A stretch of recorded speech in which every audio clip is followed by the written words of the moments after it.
السلام عليكم. الفيديو ده لاخواتي وحبايبي الزملكاويه. هنشوف مع بعض ازاي نادي الزمالك بيقدر ان هو يصدر المشكله دايما للجمهور. مش كده وبس، يعني بنشوف بعض الزملكاويه من الجمهور او من محبين نادي الزمالك او المنتمين لنادي الزمالك سواء في اداره او مشجع بيحاول بقدر الامكان ان هو يفتخر باللي نادي الزمالك بيعمله. يمكن من شويه بيان او خطاب من اتحاد الكرة. ايه الخطاب ده او ايه البيان ده؟ البيان ده هقول لك ايه اللي مكتوب فيه، بس قبل ما نبدأ ما ننساش الدعاء لاخواتنا في فلسطين. ربنا يا رب ينصرهم ويثبتهم ويطلعهم من المحنة اللي هم فيها دي على خير، ويرحم شهدائهم ويداوي جرحاهم يا رب العالمين. الخطاب الموجه من اتحاد الكرة لنادي الزمالك هو بالنص كده: اتحاد الكرة بيرد على نادي الزمالك في أحقية إن محمد شحاتة يقدر إن هو يلعب مباراة سيراميكا. يعني إيه؟ يعني كلنا عارفين إن كان في تراكم إنذارات على محمد شحاتة، فبالتالي محمد شحاتة ما كانش يجوز ليه إن هو يلعب مباراة النادي الأهلي. يمكن كان في لعيبة كتير كانت مهددة بالغياب في المباراة دي بالذات. الوحيد اللي كان هيتوقف او الوحيد اللي خلاص اللي رسمي ما كانش يلعب مباراة النادي الاهلي هو محمد شحات. الخطاب ده موجه من الاتحاد الكرة لنادي الزمالك بان محمد شحاتة يجوز ليه ان هو يلعب مباراة سيراميكا. ليه يلعب مباراة سيراميكا؟ لان مباراة النادي الاهلي هي اتخذت انسحاب، بالتالي هي مباراة كأنها اتلعبت. تراكم الانذارات خلاص عند محمد شحاتة بمباراة النادي الاهلي خلاص كده يبدأ من جديد، لانها مباراة اتحسبت انسحاب بفوز النادي الاهلي 2-0. يبقى بالتالي اي عقوبة على اي لاعب في الانذارات بالتوقف كده اتلغت، يقدر ان هو يلعب مباراة سيراميكا كليوباترا. طب هو الاتحاد ده هيبعت كده منه لنفسه؟ لا طبعا. خطاب سري من نادي الزمالك لاتحاد الكوره بيخاطب فيه اتحاد الكوره بان محمد شحاته يحق له اللعب في مباراه سيراميكا ام لا. فرد الاتحاد: اخواتنا بقى وحبايبنا الزملكاويه، ايه رايكم في اللي انتوا شايفينه ده؟ ايه اللي الزمالك استفدته من حته ان هي ما لعبتش مباراه النادي الاهلي؟ مستني رايكم في التعليقات. اقول لك انا بقى اللي استفادوا نادي الزمالك. كتير كان بيجادل في حته ان نادي الزمالك كان خايف من ان هو يلعب المباراه امام النادي الاهلي. هي مش كده، ونادي الزمالك نادي كبير ونادي ليه اسمه وتاريخه وبيلعب مباريات كتير، ما بيخافش من حد بالبلدي كده. بس انت كده بحاجه زي كده او بحركه زي كده بان انت هتلعب مباراه سيراميكا وهتكمل المباريات اللي باقيه، طب ليه بالاخص في مباراه النادي الاهلي طلعت قرار بان انت مش تلعب المباريات؟ مش انت ما قلتش مباراه مش هلعب مباراه النادي الاهلي، انت قلت او الخطاب بتاعك كان بيقول ان انت مش هتلعب بقيه المباريات بتاعتك اللي في الدوري حين انتهاء النادي الاهلي او بقيه الانديه من المؤجلات اللي عندها. يبقى انت كده ما كنتش بتتكلم على مباراه النادي الاهلي فقط، انت بتتكلم على باقي المباريات.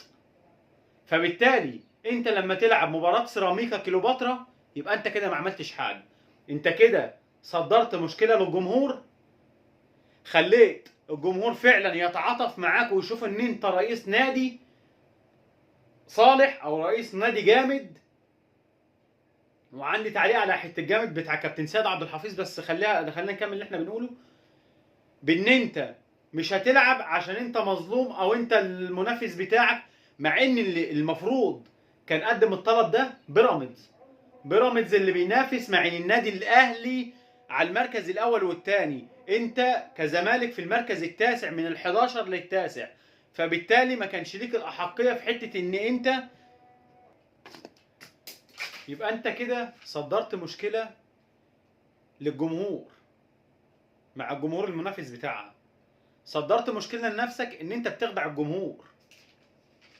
يعني قد ايه دلوقتي شايف نفسك في حته ان انت قلت مش هلعب المباراه وهتيجي تلعب.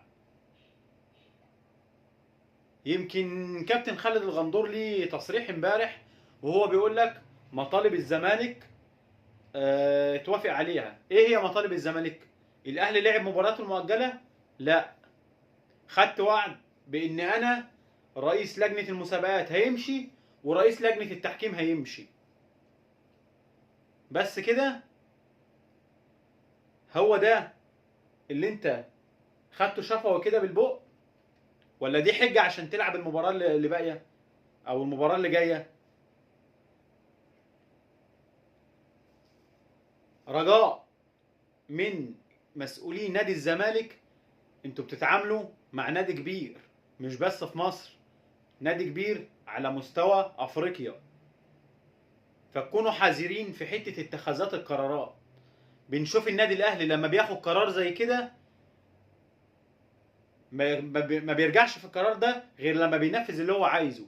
ناس هتقول لك اصل دي الدوله، ده النادي الاهلي هو اللي بيحكم، زي كابتن احمد حسام ميدو.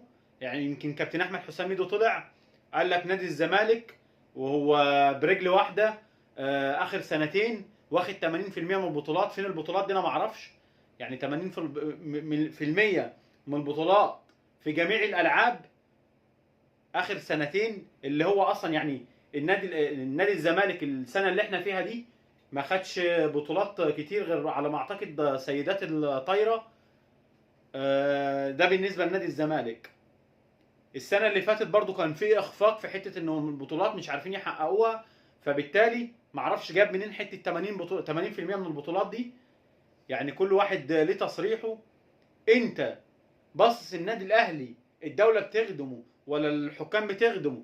النادي الاهلي ما بيعملش حاجه غير ان هو بيبص لحته ان هو يعرف يطور نفسه، ان هو يعرف يحافظ على كيانه، ان هو كاريزما. انت لما بتبقى بني ادم كاريزما كده بتقدر ان انت تحافظ على الكاريزما بتاعتك كده عشان الناس اللي حواليك ما تقلش منك. انت ما بتعملش حاجه غير ان انت بتقل من نفسك في الوسط الرياضي. لما تيجي تقول انا مش هلعب المباريات دي عشان كذا وكذا وكذا، يبقى خلاص انت خدت قرار لا رجع فيه. انت بتحط نفسك وبتحط نادي الزمالك في مأزق. الموضوع الثاني، يوسف ايمن لاعب الدحيل القطري. يمكن يوسف ايمن كان في كلام كتير بان هو جاي النادي الاهلي. كولر كان عايز اخر 15 20 ماتش للاعب يتفرج عليهم. يمكن ده ما تحققش بالنسبه للمدير الفني. فبالتالي طبعا يمكن الاداره موافقه على اللاعب، فبالتالي في تنسيق ما بين المدير الفني للنادي الاهلي مستر كولر وبين الاداره في النادي الاهلي بان اللاعب هيجي سنه على سبيل الاعاره. يمكن كان في لعيبه كتير على رادار النادي الاهلي، زين بالعياد، يحيى عطية الله، اسماء كتير كانت مطروحه. بس ده بالنسبه كبير بنسبه 90% او 95% ان هو جاي اعاره للنادي الاهلي سنه بقى حقيه الشراء. وبكده تكون انتهت حلقتنا، ونشوفكم في حلقه جديده. ما ننساش الاشتراك في القناه، نفعل زر الجرس ليصلكم كل جديد. والسلام عليكم ورحمه الله وبركاته.